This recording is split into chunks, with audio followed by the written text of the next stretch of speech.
Darating ang araw na luluhod sa malamig na marmol ang lalaking minsang nangako ng walang hanggan sa harap ng altar. Guguho ang kanyang imperyo, mauubos ang kanyang yaman, at mawawasak ang kanyang pangalan. Habang nangyayari ang lahat ng iyon, nakatayo lamang ang kanyang asawa sa itaas ng entablado, kalmado, at walang ni isang patak ng luha. Isang malaking katanungan ang maiiwan sa isipan ng marami kung bakit nakangiti ang babae habang pinapanood na nagkakadurog-durog ang buhay ng lalaking minahal niya ng 11 taon. Ngunit bago ang araw ng makatarungang paniningil na iyon, may isang umagang sumira sa lahat. Ang bango ng kaping barako ay humalo sa malamig na hangin ng madaling araw. Ngunit tila naging lason ito nang umabot sa pandinig ni Althea ang boses na nagmumula sa siwang ng pinto ng aklatan. "Huwag kang mag-alala, bro. Ligtas ang pera sa dummy company mo. Ano bang alam ng asawa ko sa negosyo? Tagaluto at taga-alaga lang naman iyan sa bahay. Walang kaalam-alam iyan sa IPO natin bukas, kaya siguradong pipirma iyan sa waiver mamaya." Bumukas ng tuluyan ang pinto. Ang lalaking nagmamay-ari ng boses na iyon ay ang asawa niyang si Adrian, ang tanyag na henyo ng teknolohiya sa buong bansa. Sinalubong siya nito ng isang matamis na ngiti, ang parehong ngiti na nagpaniwala kay Althea na ang bawat sakripisyo niya sa loob ng isang dekada ay may halaga. Mabilis na lumapit si Adrian at humalik sa kanyang pisngi, bago maglapag ng isang makapal na dokumento sa ibabaw ng hapagkainan. "Hon, I need a huge favor," malambing na panimula ng kanyang asawa habang inaayos ang kurbata nito. "Nandyan na sa labas ang representative ng stock brokerage. We need to finalize the IPO filings before 8 a.m. today, or else babagsak ang valuation ng kumpanya. Pakipirmahan na lang itong waiver of marital rights. Standard procedure lang ito sa bangko para hindi magkaproblema ang mga investors at mapabilis ang proseso." Pinagmasdan ni Althea ang papel. Ang kapirasong dokumentong iyon ay tahasang magtatanggal ng anumang karapatan niya sa kumpanyang siya mismo ang bumuo ng pasikreto. Bago pa man siya makasagot, umilaw ang screen ng cellphone ni Adrian na nakapatong sa tabi ng dokumento. Isang maikling mensahe ang lumitaw mula sa pangalang Selena, ang maganda at batang executive assistant ng kanyang asawa. "Miss you already, babe. See you at the hotel later." Mabilis na dinampot ni Adrian ang telepono at ibinaligtad ito sa ibabaw ng lamesa sabay iwas ng tingin. Ang kaba sa kanyang mga mata ay panandaliang sumilay bago niya muling ibinalik ang maskara ng isang inosente at mapagmahal na asawa. "Mga trabahador ko talaga ang aaga mag-update tungkol sa meeting maya-maya." Mabilis nitong palusot habang nagkukunwaring abala sa pag-inom ng kape. "Come on, Hon, sign it." Naghihintay na yung tao sa labas. Sa loob ng 11 taon, marahil ay guguho ang mundo ng isang pangkaraniwang asawa. Marahil ay iiyak siya, magwawala, magmamakaawa, at magtatanong kung saan siya nagkulang. Ngunit sa pagkakataong ito, walang luhang pumatak mula sa mga mata ni Althea. Ang sakit na bumaon sa kanyang dibdib ay mabilis na namuo at naging kasing lamig ng yelo. Hinarap niya ang magkasunod na sampal ng pagtataksil ng may pambihirang katahimikan. Kinuha niya ang gintong bolpen. Walang pag-aalinlangan niyang iginuhit ang kanyang pangalan sa ibabaw ng papel. Idinidiin ang bawat letra na tila nilalagdaan niya ang kamatayan ng kanilang kasal. Ngunit nang tumalikod si Adrian upang kunin ang kanyang briefcase sa kabilang silya, mabilis na kumilos ang mga kamay ni Althea. Kinuha niya ang kanyang telepono sa bulsa ng apron at pasimpleng kinuhanan ng litrato ang bukas na laptop ni Adrian sa loob ng aklatan, kung saan nakapaskil sa screen ang isang bank account na nakapangalan sa isang hindi kilalang korporasyon. Pagharap muli ni Adrian, ang telepono ni Althea ay nakatago na muli at ang papel ay nakalahad na sa lamesa. Kinuha ng kanyang asawa ang dokumento at maingat na inilagay sa loob ng maleta nang may nakakapasong ngiti ng tagumpay. "Thank you, Hon. You're the best. I'm doing all of this for our family. Remember that," wika nito. Isang kasinungalingang binalot sa perpektong tono ng pag-ibig. Tiningnan siya ni Althea ng diretso sa mga mata. Ang paborito niyang asawa, ang ama ng kanyang anak, ang magnanakaw ng kanyang kinabukasan na walang awang tinawag siyang tagaluto lang. Isang malamig at tila walang buhay, nangiti ang sumilay sa mga labi ng babae. I know, Adrian, at gagawin ko rin ang nararapat para sa pamilya natin. Nasiyahan ang lalaki sa kanyang narinig at mabilis na naglakad palabas ng bahay upang iabot ang dokumento sa naghihintay na mensahero sa gate. Nang makasigurong nakalabas na ang kanyang asawa, pinihit ni Althea ang batong diamante ng kanyang singsing sa kasal papasok sa kanyang palad. Isang simpleng kilos ng paghuhubad ng kanyang pagiging pasipiko. Mabilis siyang pumasok sa aklatan. Ang kanyang mga hakbang ay magaan, ngunit puno ng nakakatakot na kalkulasyon. Inilabas niya ang isang maliit na flash drive mula sa isang tagong kahon sa ilalim ng mga libro at isinaksak ito sa mismong laptop ng kanyang asawa. Ang asul na ilaw ng aparato ay kumislap-kislap sa gitna ng tahimik na silid. Nagsimulang lumipat ang mga file, ang orihinal na source code, ang mga disenyo ng sistema, ang mahabang kasaysayan ng mga programang pinagpuyatan niya habang natutulog ang kanyang asawa. Ito ang 11 taon ng kanyang buhay na pilit inaangkin ng lalaking nasa labas lamang ng kanilang pinto. 60% pa lamang ang nakokopya nang biglang umalingaw-ngaw ang mabibigat na yabag ng sapatos sa marmol na hagdanan sa labas. Pabalik na si Adrian. Tila may naiwan itong gamit. 70%. Ang mga hakbang ay papalapit ng papalapit sa pasilyo. 80%. Ang anino ng kanyang asawa ay bumalandra na sa ilalim ng siwang ng pinto ng aklatan. Huminto ang mga yabag. Naramdaman ni Althea ang malamig na hangin nang mapansin niyang pinihit na ang seradura ng pinto, dahan-dahang nagbubukas upang ilantad ang nag-iisang tao na makakasira sa lahat ng kanyang inihanda. Dahan-dahang umikot ang malamig na seradura ng pinto, isang tahimik ngunit nakapangingilabot na babala ng pagbabalik ng kanyang asawa. 78%. 79, 100. Kasabay ng pagtulak ni Adrian sa pinto pabukas, mabilis na hinugot ni Althea ang maliit na aparato mula sa gilid ng laptop at mahigpit itong itinago sa loob ng kanyang nakakuyom na palad. Kinuha niya ang isang malambot na tela mula sa kalapit na estante at nagsimulang punasan ng alikabok sa ibabaw ng lamesa. Tila isang masunuring may bahay na walang ibang inaatupag, kundi ang kalinisan ng tahanan. Pumasok si Adrian na may salubong na mga kilay. Mabilis nitong hinablot ang laptop mula sa ibabaw ng lamesa, pilit na itinatago ang kaba sa kanyang mga mata sa pamamagitan ng pagiging mapagmataas. Sinita niya ang kanyang asawa, sinasabing huwag na huwag nitong pakikialaman ang kanyang mga kagamitan sa opisina. Dahil wala naman itong naiintindihan sa masalimuot na mundo ng teknolohiya at pagninegosyo. Yumuko lamang si Althea, humingi ng paumanhin sa mahinang boses, at pinanood ang asawa na mabilis na lumabas ng silid, dala ang makina na naglalaman ng kanyang buong buhay. Wala itong kamalay-malay na ang pinakamahalagang sandata ay ligtas ng nakabaon sa bulsa ng kanyang apron. Pagsapit ng tanghali, natagpuan ni Althea ang kanyang sarili sa loob ng isang tahimik at mamahaling kapehan sa gitna ng lungsod. Nasa harapan niya ang kanyang matalik na kaibigan sa loob ng 10 taon, si Marisa. Ito ang babaeng naging karamay niya sa lahat ng paghihirap, ang ninang ng kanyang anak, at ang kaisa-isang taong pinagkakatiwalaan niya sa labas ng kanyang pamilya. Ngunit sa araw na ito, kailangan niyang subukan kung hanggang saan aabot ang katapatan ng isang kaibigan. Maingat na ibinaba ni Althea ang kanyang saro ng tsaa. Sinimulan niyang bitawan ng pain. Sinasabing may napansin siyang kakaiba sa mga papeles ng kumpanya at tila may mga malalaking halaga ng pera na nawawala sa kanilang mga joint account. Nagbago ang timpla ng mukha ni Marisa, ngunit mabilis itong napalitan ng isang mapag-alalang ngiti na umaabot hanggang sa kanyang mga mata. Hinawakan nito ang kamay ni Althea, pinipisil ito ng may peking pag-aaruga. Baka nag-o-overthink ka lang, Sisi, malambing na panlilin lang ni Marisa. Pilit na pinapababa ang halaga ng mga hinala ng kaibigan. Ang dami-daming ginagawa ni Adrian para sa inyo.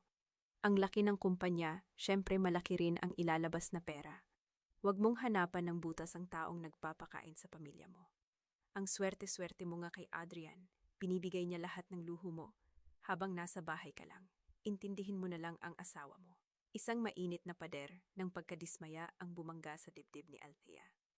Ang mga salitang binitawan ni Marisa ay hindi payo ng isang kaibigan, kundi pananggalang ng isang konsabwat. Bago pa man makasagot si Althea, tumayo si Marisa upang magtungo sa palikuran, pilit na iniiwasan ang mas malalim pang usapan. Naiwan ang telepono nito sa ibabaw ng lamesa. Ilang sandali pa, umilaw ang screen ng telepono ni Marisa. Hindi ugali ni Althea ang manghimasok sa gamit ng iba, ngunit ang pangalan ni Adrian na lumitaw sa notification ay tila isang sumpa na humila sa kanyang paningin. Isang mensahe ang nakapaskil, kalakip ang resibo ng isang napakalaking halaga ng pera, nakaka-transfer lamang sa bank account ni Marisa. Bayad na ang utang ng asawa mo sa kumpanya. Keep her distracted today. Siguraduhin mong hindi siya uuwi ng bahay hanggang hapon para hindi niya makita ang paghakot ko ng mga dokumento sa vault. Binasa ni Althea ang mga salita ng paulit-ulit hanggang sa magmarka ito sa kanyang utak. Kaya pala, binili ni Adrian ang katapatan ni Marisa upang bayaran ang pagkakabaon sa utang ng asawa nito. Ipinagpalit ng kanyang pinakamatalik na kaibigan ang kanilang 10 taong pinagsamahan para sa pera. Walang luhang tumulo mula sa mga mata ni Althea. Namatay ang huling patak ng kahinaan sa kanyang puso. Ang mundo niya ay naging isang malamig na larangan ng digmaan kung saan siya na lamang mag-isa ang sundalo.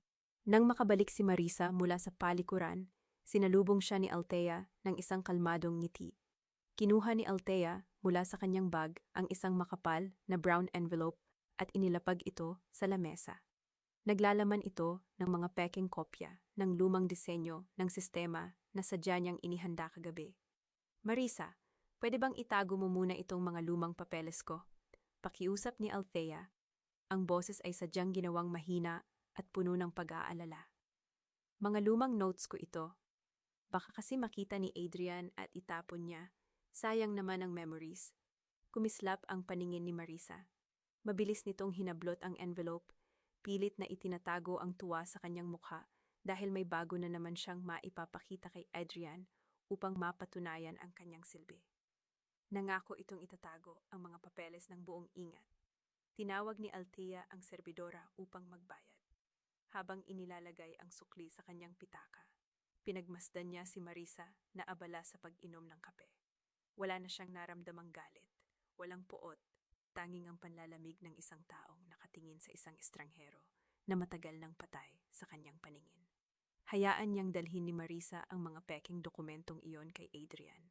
Hayaan niyang isipin ng mga ito na sila ang may hawak ng manibela. Nang makalabas sa kapehan at maghiwalay ng landas, sinalubong si Althea ng mainit na singaw ng hangin ng Maynila. Umilaw ang kanyang telepono sa loob ng kanyang bag. Isang formal na electronic mail ang pumasok mula kay Attorney Gabriel, ang isa sa pinakamagaling na abogado sa larangan ng intellectual property na palihim niyang kinontrata. Mrs. Villarreal, I thoroughly checked your husband's IPO filing. The core software is completely registered under his name and his dummy corporation. The final lock-in period for the registration is dangerously close. If you don't file the counter-injunction and prove your absolute ownership within 15 days, you will lose your intellectual property permanently. Naging isang entablado ng pagkukunwari ang hapagkainan ng pamilya Villarreal ng gabing iyon. Ang nagkikislapang mga kagamitang pilak at mamahaling porselana ay hindi sapat upang takpan ang mapait na panlasa ng mga salitang lumalabas sa bibig ng ina ni Adrian na si Senyora Lourdes.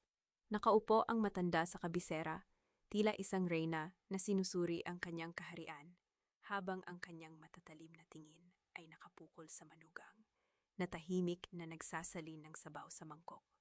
Madiing ibinaba ni Lourdes ang kanyang tinidor, lumikha ng isang matalim na alingawngaw sa tahimik na silid. Tingnan mo itong asawa mo, Althea.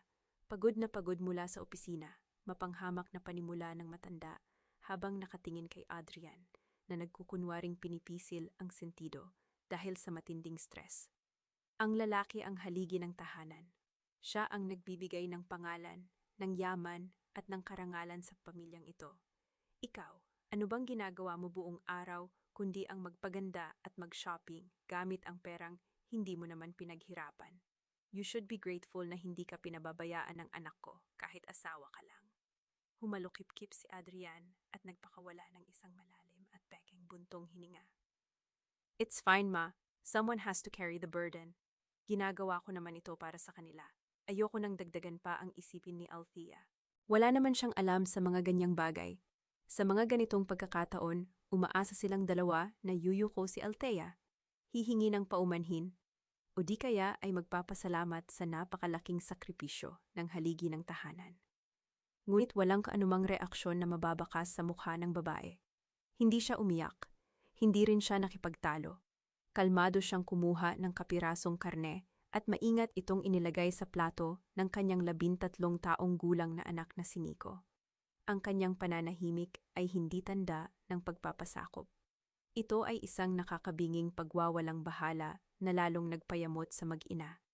Isang tahimik na pag-angkin ng kapangyarihang hindi nila kayang bawiin. Hayaan niyang paniwalain nila ang kanilang mga sarili sa sarili nilang kasinungalingan dahil bukas ng umaga magsisimulang gumuho ang kanilang ilusyon.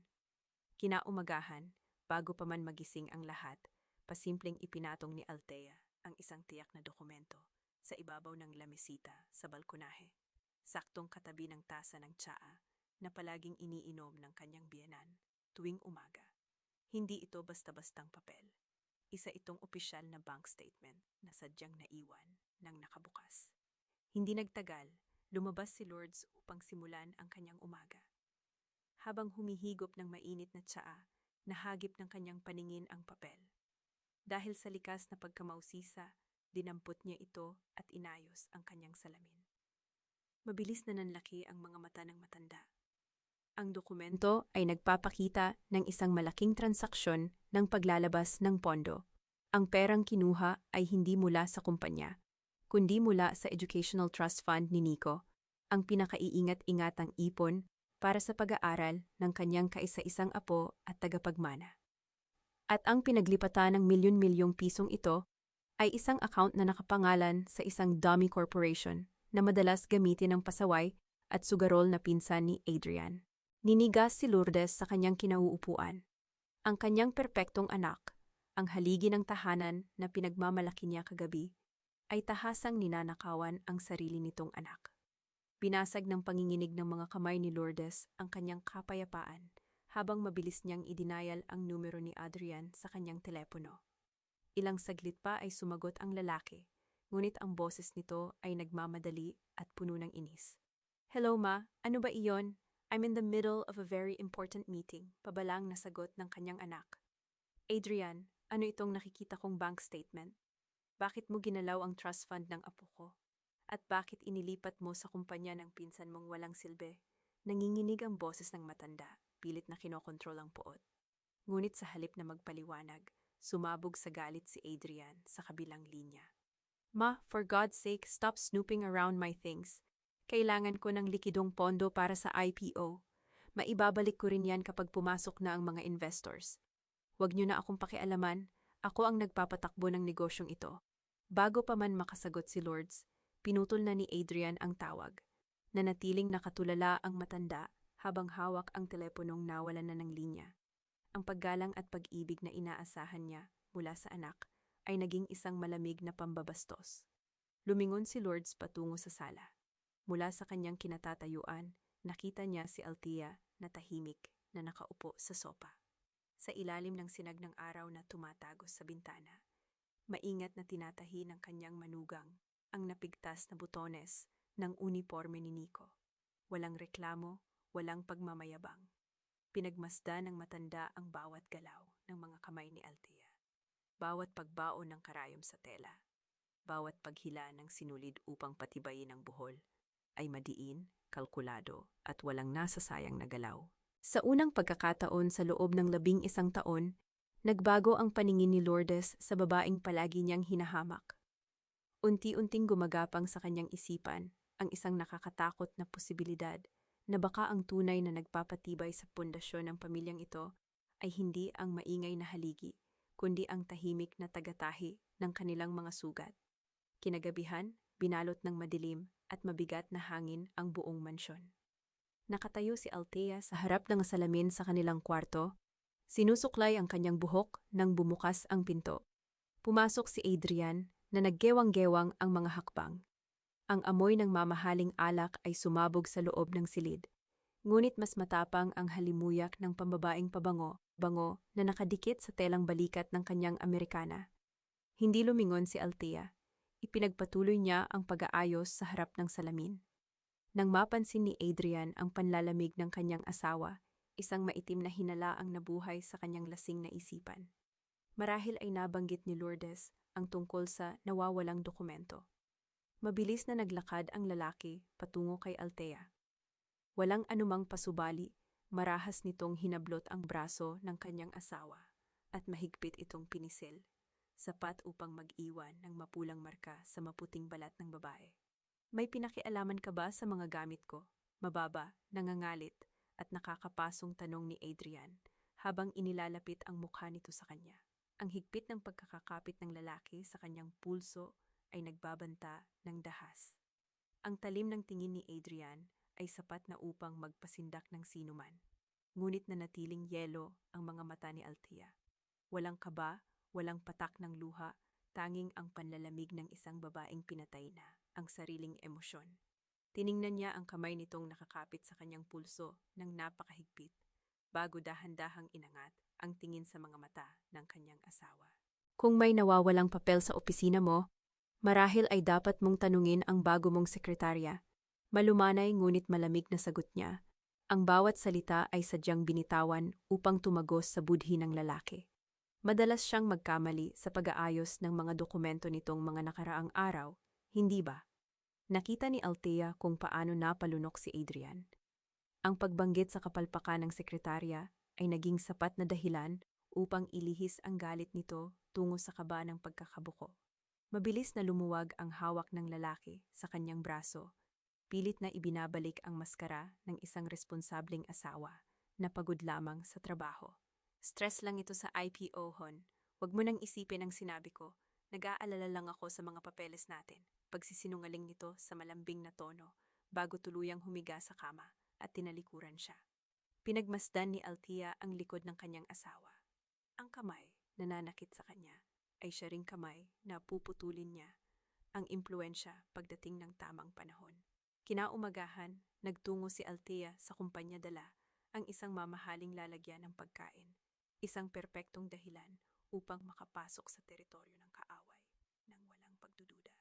Sa labas ng pribadong tanggapan ni Adrian, sinalubong siya ni Selina.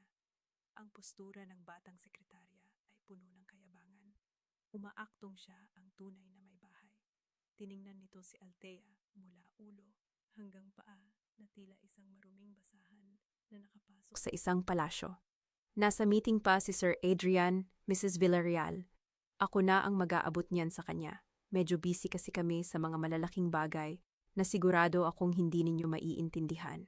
Mapang-uyam na wika ni Selina.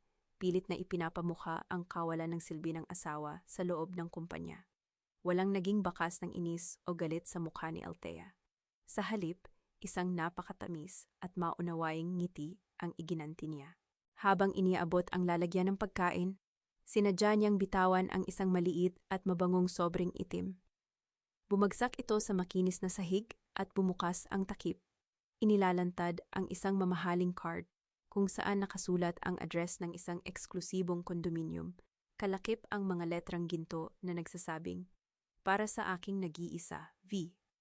Mabilis itong pinulot ni Althea at inipit pabalik sa kanyang bag. Ngunit sapat na ang tagal niyon upang mabasa ng matatalim na mata ni Selina ang lahat ng nakasulat. Pasensya na, naiwan iyan ni Adrian sa bulsa ng kanyang Amerikana kagabi. Mahinahong pagdadahilan ni Althea bago tuluyang tumalikod at naglakad palayo. Iniiwan ang laso ng pagdududa na unti-unting gumagapang sa isipan ng sekretarya. Naiwang nakatayo si Selina habang nilalamon ng kaba ang kanyang dibdib. Hindi iyon ang address ng kondo na palihim na inuupahan para sa kanya ni Adrian. At sino si V? Ang panandaliang pagkalito ay mabilis na naging nag-aapoy na paninibugho. Hindi siya maaaring magkamali. Kailangan niyang malaman ang totoo. Pagsapit ng hapon, sinundan ni Selena ang address na nakatatak sa kanyang alaala. Nagtago siya sa likod ng isang malaking haligi sa madilim na paradahan ng nasabing kondominium. Hindi nagtagal, isang pamilyar na sasakyan ang pumarada. Bumaba si Adrian, ngunit hindi ito nag-iisa. Nakapulupot sa kanyang braso ang isang mas batang babae, si Vicky, ang anak ng pinakamalaking investor ng kumpanya para sa inaasahang IPO. Nanigas si Selena sa kanyang kinatatayuan. Pinanood niya kung paano haplusin ni Adrian ang buhok ng babae, kung paano nito ibulong ang mga eksaktong salita ng pag-ibig, ang matatamis na pangako ng kasal. At ang pagmamalaking iiwan nito ang walang kwentang asawa sa lalong madaling panahon. Ang mga salitang iyon ay ang mismong mga pangakong narinig ni Selena ilang buwan na ang nakalipas. Gumuho ang mundo ng sekretarya. Ang pag-aakalang siya ang espesyal, ang paniniwalang siya ang pipiliin, ay nawasak sa isang iglap. Napatunayan niyang isa lamang pala siyang panandaliang laruan, isang pamamaraan para takpan ang tunay na galawan ng lalaki sa mas mayayamang babae. Nanghina ang mga tuhod ni Selena at napasandal siya sa malamig na semento, pilit na pinipigilan ang paghikbi dahil sa sobrang kahihiyan at sakit. Ngunit nang lumingon siya upang umalis, halos mapatid ang kanyang hininga. Nakatayo sa kanyang likuran, ilang hakbang lamang ang layo ay si Althea. Walang bakas ng pangungutya o panalo sa mukha ng asawa. Tahimik na lumapit si Althea at nag-abot ng isang malinis na panyo. Walang sumbatan, walang sigawan. Ang pagtatagpong iyon ay nabalot ng kakaibang katahimikan ng dalawang babaeng na pagtanto kung sino ang tunay na halimaw.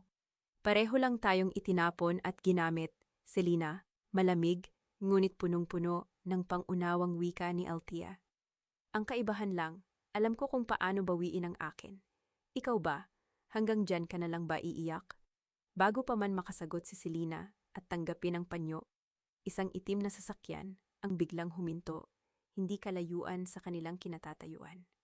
Unti-unting bumaba ang madilim na salamin ng bintana, inilalantad ang nanliliit at mapanuring mga mata ni Marisa. Nakita ng matalik na kaibigang taksil ang lihim na pag-uusap ng asawa at ng kalaguyo. Mabilis na inilabas ni Marisa ang kanyang telepono. Ang patuloy na tunog ng pag-uugnay ng tawag patungo sa numero ni Adrian ay tila nagbabadyang sumira sa lahat ng maingat na planong itinayo ni Althea. Mabilis na nag-isip si Althea nang makita niya ang telepono ni Marisa na nag-uugnay ng tawag patungo kay Adrian. Sa isang iglap, ibinaon niya ang kanyang malamig at kalkuladong anyo at isinuot ang maskara ng isang takot at mahinang may bahay. Bago pa man sumagot ang kanyang asawa sa kabilang linya, mabilis na lumapit si Althea sa bintana ng sasakyan ni Marisa. Ang kanyang mga mata ay nanlalaki at puno ng piking pangamba. Marisa, salamat sa Diyos at nandito ka, nanginginig na wika ni Althea habang mahigpit na nakahawak sa hamba ng bintana. Kanina pa ako sinusundan ni Selena. Ginugulo niya ako. Pinipilit niyang hiwalayan ko na raw si Adrian dahil may nangyayari sa kanila. Hindi ko na alam ang gagawin ko. Namilog ang mga mata ni Marisa. Ang pananabik na makasira ay napalitan ng pagkagulat. Dahil sa pag-aakalang siya ang kumukontrol sa sitwasyon bilang tagapagligtas, mabilis niyang pinatay ang tawag kay Adrian. Inisip niyang mas malaking pabor ang magagawa niya kung siya ang magbabalita sa lalaki, na ang malanding sekretarya nito ang mismong sumisira sa kanilang mga plano. Pinapasok niya si Althea sa sasakyan at nagkunwaring nag-aalala. Walang kamalay-malay na siya ang naging sunod-sunuran sa larong pilit niyang pinanghihimasukan. Paglipas ng ilang oras, ang mainit na hapon ay napalitan ng malamig at tahimik na atmosfera sa loob ng isang pribadong tanggapan. Nakaupo si Althea sa harap ng isang malapad na mesang yari sa mahogany. Sa kabilang dulo ay si Attorney Gabriel, isang sikat at tinitingalang abogado na dalubhasa sa mga batas ng pagmamay-ari ng imbensyon at teknolohiya. Tahimik na sinusuri ng abogado ang mga lumang dokumento at ang sipi ng orihinal na source code mula sa laptop ni Althea. Habang lumalalim ang kanyang pagbabasa, unti-unting kumunot ang kanyang noo, hanggang sa mapalitan ito ng matinding pagkamangha. Ibinaba ni Gabriel ang kanyang salamin at tumitig kay Althea. Hindi taglay ang awa na madalas ibigay sa isang nilokong asawa, kundi isang purong paggalang na ibinibigay lamang sa isang henyo. 11 taon na ang nakararaan ng isulat mo ang arkitekturang ito, Mrs. Villarreal, puno ng paghanga at seryosong wika ng abogado. Ito ang mismong gulugod ng buong kumpanya na ipagmamalaki ng asawa mo sa IPO bukas. Hindi nagtayo ng imperyo ang asawa mo, ninakaw niya ang sa iyo. Ang mga salitang iyon ay tila ulan sa tigang na lupa para kay Althea. Sa loob ng higit isang dekada, pilit siyang kinumbinsi ni Adrian na isa lamang siyang palamuti sa bahay. Ngayon, isang estranghero ang nagpatunay sa kanyang tunay na halaga. Ngunit hindi siya naparito para lamang makamit ang pagkilala.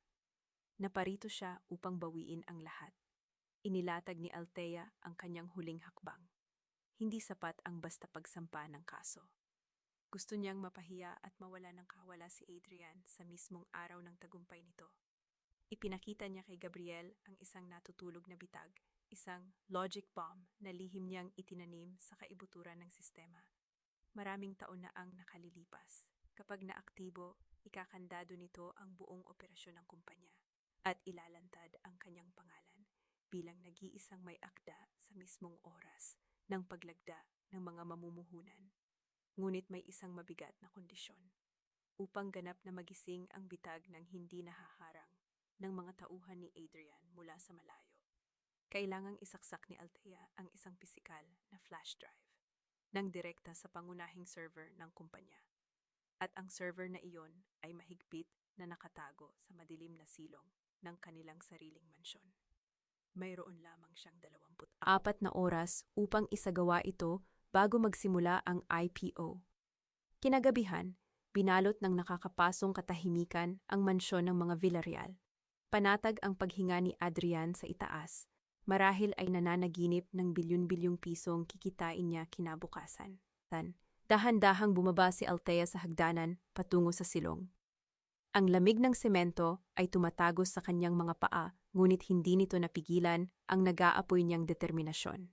Maingat siyang naglakad sa madilim na pasilyo hanggang sa marating niya ang tanging bakal na pinto ng server room. Iniabot niya ang kanyang kamay upang pihitin ang susian, ngunit nanigas ang kanyang mga daliri. Wala na ang lumang seradura. Pinalitan ito ng isang makabagong kagamitan na kumikinang sa dilim, isang scanner na nangangailangan ng bakas ng daliri upang mabuksan. Hindi siya makakapasok. Habang pilit na nag-iisip ng paraan ang kanyang gumaganang utak, isang bigla ang paglamig ang bumalot sa kanyang batok. Mula sa pinakamadilim na bahagi ng hagdanan sa kanyang likuran, umalingaw-ngaw ang pamilyar at nakakakilabot na boses. Naghahanap ka ba ng isang bagay, mahal ko? Ang mababang boses ni Adrian ay tila gapos na sumakal sa hangin sa loob ng madilim na silong. Ang boses ni Adrian ay tila mga kuko na pilit gumagapang sa balat ni Althea. Dahan-dahan siyang humarap, pilit na ikinukubli ang nag-aalab na kaba sa ilalim ng isang kalmadong maskara. Nakatayo ang kanyang asawa sa ibabang bahagi ng hagdanan. Ang anino nito ay tila isang malaking halimaw na pilit lumalamon sa liwanag. Walang pagdadalawang isip, maingat na inangat ni Althea ang isang maalikabok at lumang bote ng alak na pasimple niyang kinuha mula sa isang nakatabing estante bago siya tuluyang humarap. Ipinakita niya ito kay Adrian na may kasamang malambing at maunawaing niyang ngiti. Gusto ko lang sanang maghanap ng magandang alak na maiinom natin, hon. Malambing na pagdadahilan niya. Bukas na ang IPO mo, di ba?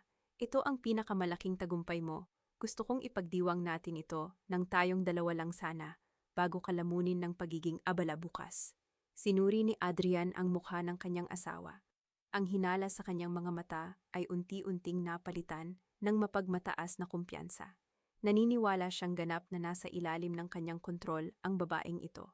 Lumapit siya, kinuha ang bote ng alak mula sa kamay ni Althea, at mapang-angking hinaplos ang pisngi nito. Wala rito ang mga magagandang alak, nasa itaas na. Bulong nito habang pilit na inilalapit ang mukha. At tandaan mo, lahat ng meron ka ngayon ay dahil sa akin. Kung hindi dahil sa talino ko sa negosyo, wala kang mansyon na titirhan, wala kang alahas, at wala kang ipagmamayabang. Kaya umayos ka, Huwag kang gagawa ng hakbang na ikakasira natin. Dahil kapag nangyari iyon, sisiguraduhin kong pati si Nico ay mawawala sa'yo. Hindi man lang kumurap si Althea sa lantarang pagbabanta. Sumunod siya sa asawa pabalik sa itaas. Tahimik na tinanggap ang mga salita nito, na tila isang maamong tupa. Ngunit sa kanyang isipan, binibilang na niya ang oras ng pagbagsak ng lalaking ito. Kalaunan ng gabing iyon, mag-isang nakaupo si Althea sa madilim na sala. Tinitingnan ang nanlalamig na tasa ng tsaa. Ang banta ni Adrian tungkol kay Nico ay isang mabigat na tanikala ng obligasyon na matagal nang gumagapos sa kanya. Paano kung maging magulo ang paghihiwalay? Paano kung tuluyang sirain ni Adrian ang buhay ng kanilang anak gamit ang impluwensya nito? Ang kanyang malalim na pag-iisip ay naputol nang pumasok si Nico sa sala. Ang 13 taong gulang na binatilyo ay may dalang isang baso ng maligamgam na gatas. Maingat itong inilapag sa lamisita sa harap ng kanyang ina. Umupo si Nico sa tabi ni Althea. Ang kanyang mga mata ay nagpapakita ng pambihirang talas at pag-unawa na hindi pangkaraniwan sa kanyang edad. Mama, hindi mo na kailangang magkunwari, mahinang simula ni Nico. Ang boses ay puno ng pag-aaruga. Alam ko, nakita ko noong bata pa ako. Ikaw ang nagpupuyat sa harap ng computer habang tulog na si Papa. Ikaw ang gumagawa ng lahat ng nag-uumpisa pa lang ang kumpanya. Hindi ako bulag, Mama. Isang mainit na patak ng luha ang nakawala sa mga mata ni Althea. Ang unang luhang pinayagan niyang bumagsak. Ang matagal na niyang pasan-pasan, ang paniniwalang kailangan niyang magsakripisyo ng tahimik para lamang mapanatiling buo ang imahe ng pamilya sa paningin ng kanyang anak, ay tuluyang nabasag. Niyakap niya ng mahigpit si Nico. Ang pag-ibig ng kanyang anak ang tuluyang pumutol sa kadena ng kanyang pag-aalinlangan. Hindi niya kailangang magtago para protektahan ang bata. Kailangan niyang lumaban, manalo, at ipakita kay Nico kung paano tumayo ang isang babaeng marunong rumespeto sa kanyang sarili. Pagsapit ng madaling araw, nang makasiguro siyang malalim na ang tulog ni Adrian, tahimik na bumangon si Althea.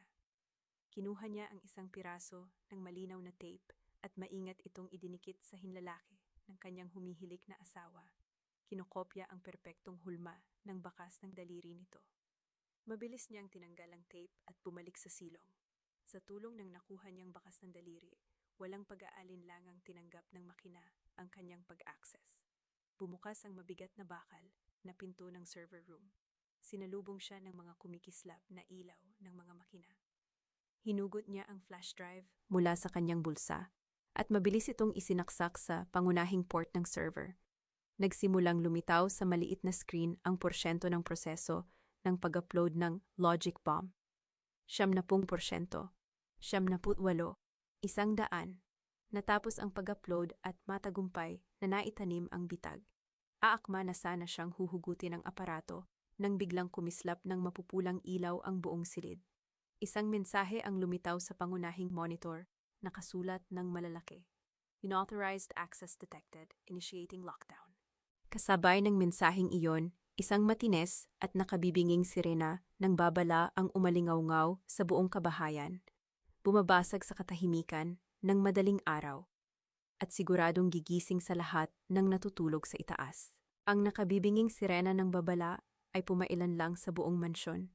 Tila isang matalim na kutsilyong humihiwa sa katahimikan ng madaling araw. Wala ng oras, mabilis na hinugot ni Althea ang flash drive mula sa makina at ibinulsa ito. Kailangan niyang lumikha ng isang perpektong kasinungalingan bago makababa ang kanyang asawa. Dinampot niya ang isang lumang bote ng alak na nakapatong sa kalapit na estante. Nang marinig niya ang mabibigat na yabag ni Adrian na nagmamadaling bumababa sa hagdanan, walang pag-aalinlangang inihampas ni Althea ang bote sa gilid ng bakal na lalagyan ng server. Ang pagkadurog ng salamin ay umalingaw-ngaw kasabay ng pagtapon ng malapot na pulang likido sa ibabaw ng mga kable. Nag-umpisang maglabas ng usok ang ilang bahagi ng makina, dahilan upang lalong mag-ingay ang alarma. Bumukas ang pinto at bumulaga ang namumutlang si Adrian. Ang kanyang mga mata ay nanlilisik sa galit nang makita ang usok at ang nabasag na bote ng alak sa paanan ng asawa. "Anong ginawa mo?" Nanggagalaiting sigaw ng lalaki habang mabilis na pinindot ang mga buton upang patayin ang alarma at pigilan ang pagkasira ng makina. Nagkunwari si Althea na nanginginig sa takot, pilit na pinapaatras ang sarili. May malaking daga na tumalon sa akin, Adrian. Nabitawan ko ang bote dahil sa gulat. Sorry, hindi ko sinasadya. Hindi na nakinig si Adrian sa kanyang paliwanag. Ang takot na masira ang kanyang ipinagmamalaking sistema ilang oras bago ang IPO ay tuluyang sumira sa kanyang katinuan. Hinarap niya ang kanyang asawa.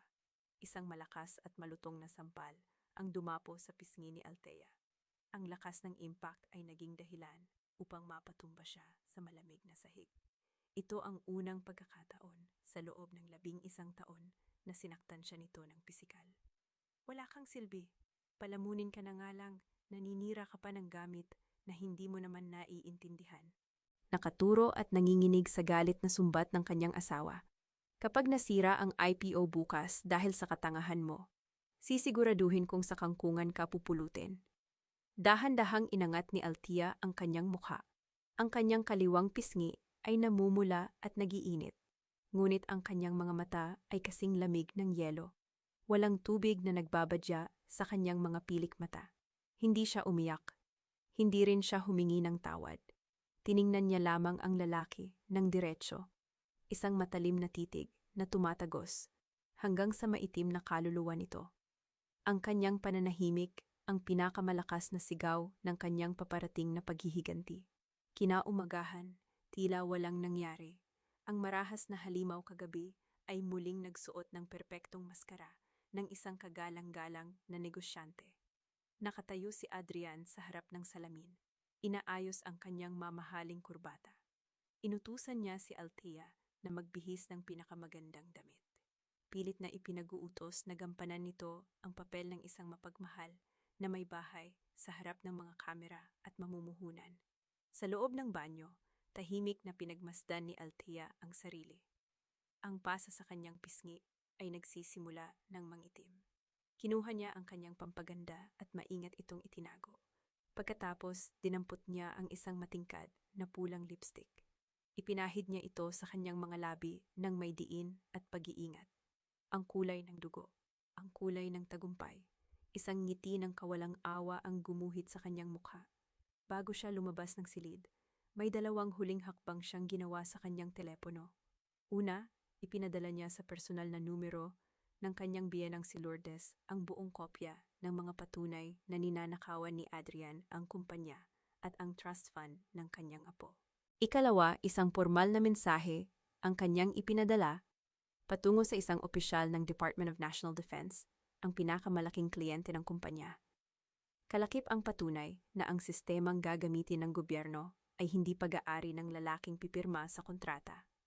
Ilang oras makalipas, napuno ng kinang at atensyon ng pinakamalaking bulwagan ng isang marangyang hotel sa Maynila. Kabi-kabila ang mga mamamahayag. Kumikislap ang mga ilaw ng kamera sa bawat paghakbang ng mag-asawa sa pulang karpet.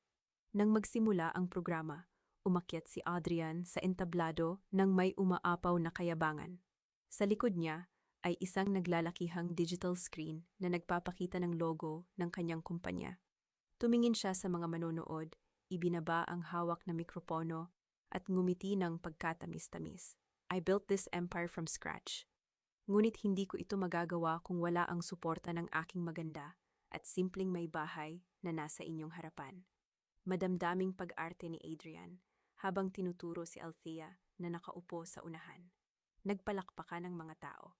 She stayed at home, took care of my son, so I could change the world with my technology. Ngunit habang nagbubunyi ang buong bulwagan para sa tinaguriang henyo, biglang namatay ang mga ilaw. Nag-iba ang kulay ng malaking screen sa likuran ni Adrian. Nawala ang logo ng kumpanya. Sa halip, isang malaking pulang orasan ang lumitaw sa gitna ng kadiliman. At nagsimula itong magbilang pabalik mula sa 60 segundo. 60, 59, 58, 57. Ang bawat pagpalit ng numero ay tila pintig ng pusong nagbabadyang sumabog.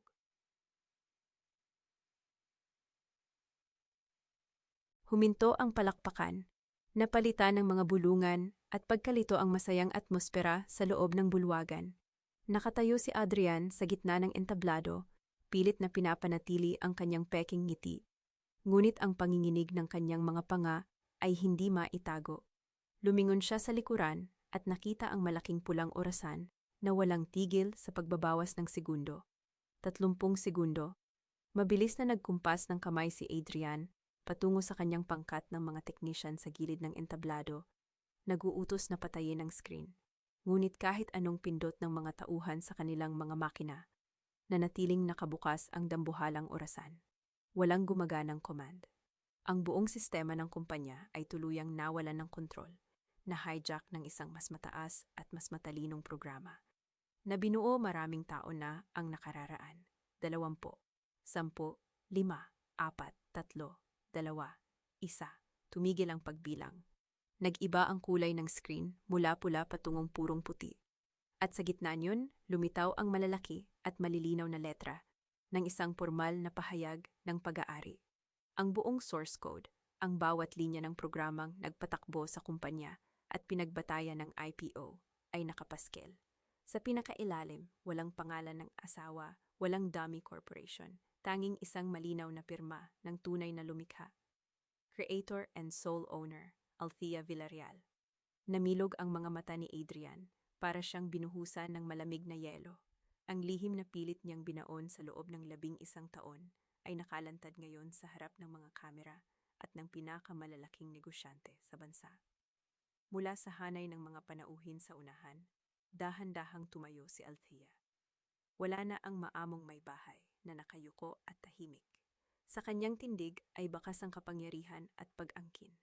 Ang kanyang matingkad na pulang lipstick ay kumikinang sa ilalim ng mga spotlight.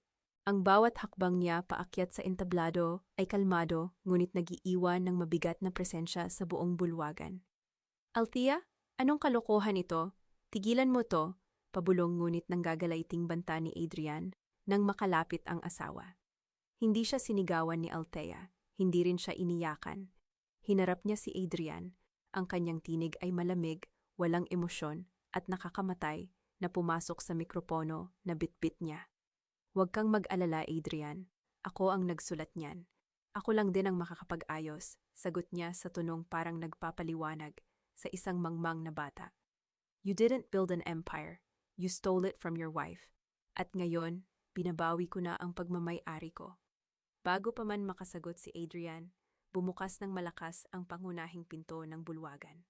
Pumasok si Attorney Gabriel kasama ang ilang matataas na opisyal ng Department of National Defense. Ang tahimik na bulwagan ay napuno ng mga yabag ng otoridad. Mr. Villarreal, mariing panimula ng pinuno ng ahensya. Kanselado ang lahat ng kontrata natin.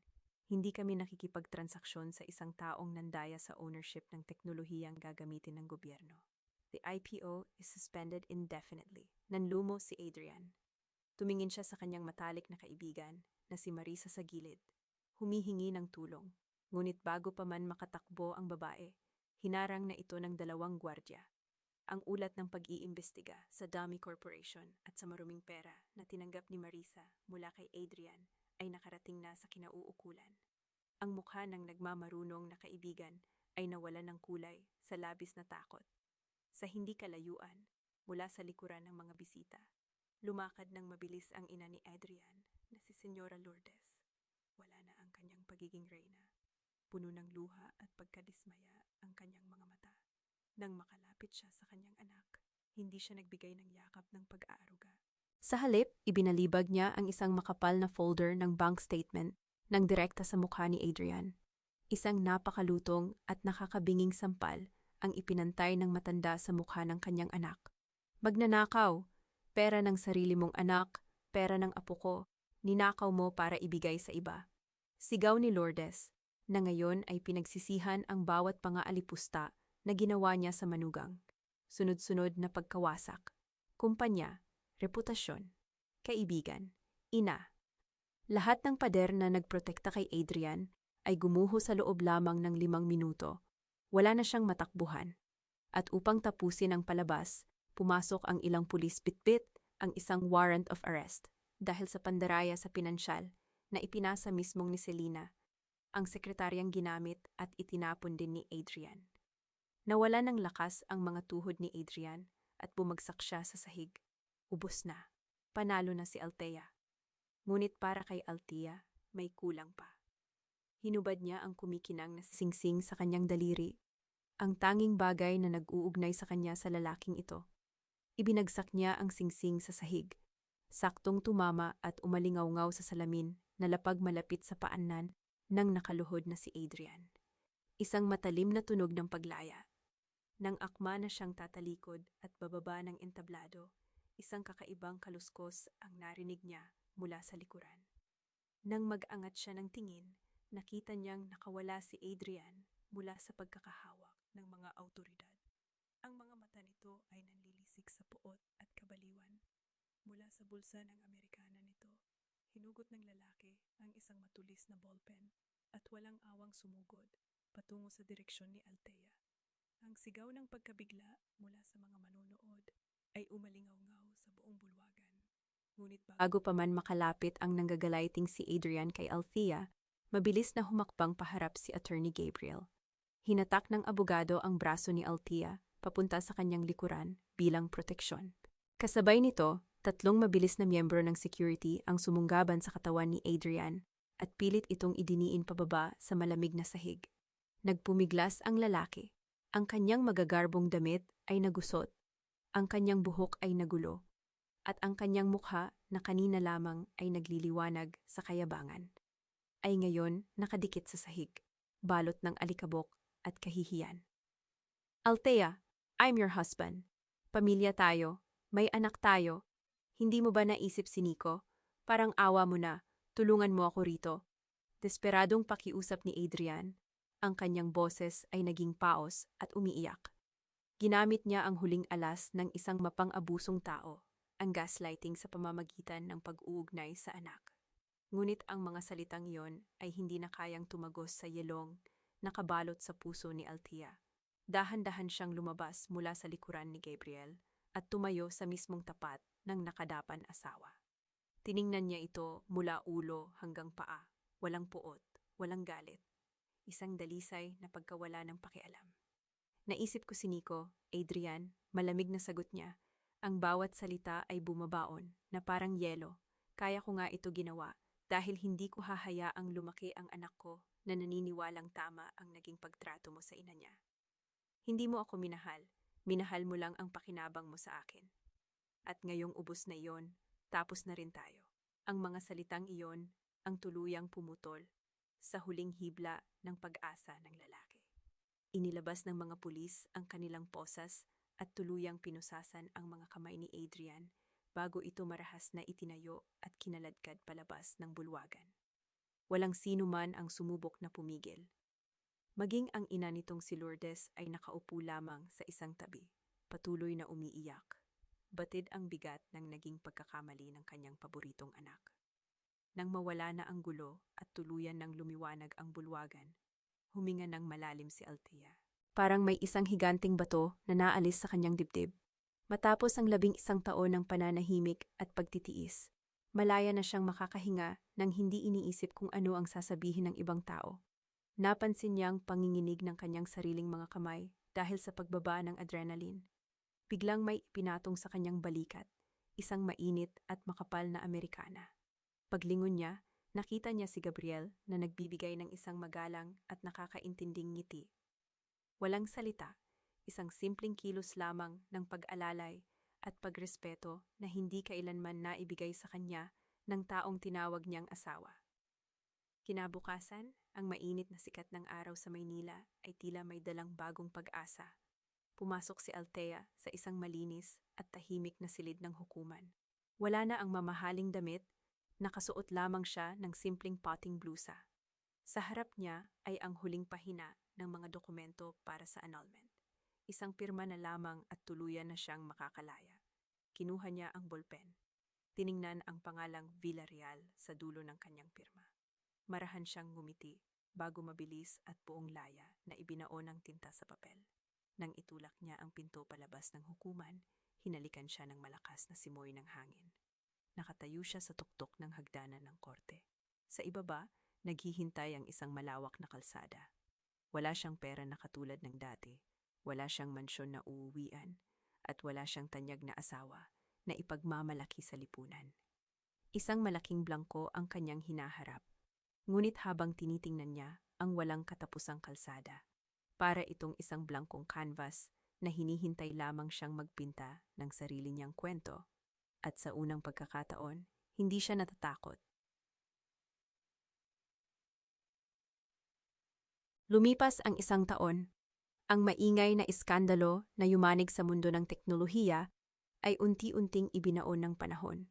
Si Adrian ay nanatili sa likod ng malamig na rihas ng piitan. Binabayaran ang kanyang pagnanakaw at pandaraya, habang ang kanyang pinagmamalaking imperyo ay tuluyang naglaho. Si Marisa ay naiwang mag-isa, naghihirap na bayaran ang mga utang matapos siyang takasan ng kanyang asawa nang pumutok ang isyu ng katiwalian. Si Señora Lourdes ay namuhay sa isang tahimik at malungkot na probinsya. Araw-araw na nilalamon ng pagsisisi dahil sa kanyang pagiging bulag. Samantala, si Selena ay lumayo upang magsimula ng bagong buhay. Baon ang mapait na leksyon na hindi lahat ng matamis na salita ng isang nakatataas na lalaki ay may dalang katotohanan. Para kay Althea, hindi naging daan ang kanyang panalo upang maging isang magarbong bilyonarya na uhaw sa atensyon ng media. Sa halip na itayo muli ang dambuhalang kumpanya, ibinenta niya ang malaking bahagi ng kanyang teknolohiya at gumamit ng bahagi ng pondo upang magtayo ng isang maliit ngunit matatag na tech firm.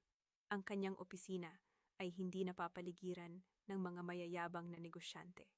Ang kanyang mga empleyado ay binubuo ng mga kababaihan, mga inang mag-isang, nagtataguyod ng pamilya, at mga babaeng nais matutong mag-program upang magkaroon ng sariling boses at kabuhayan. Dito niya nahanap ang tunay na kahulugan ng haligi.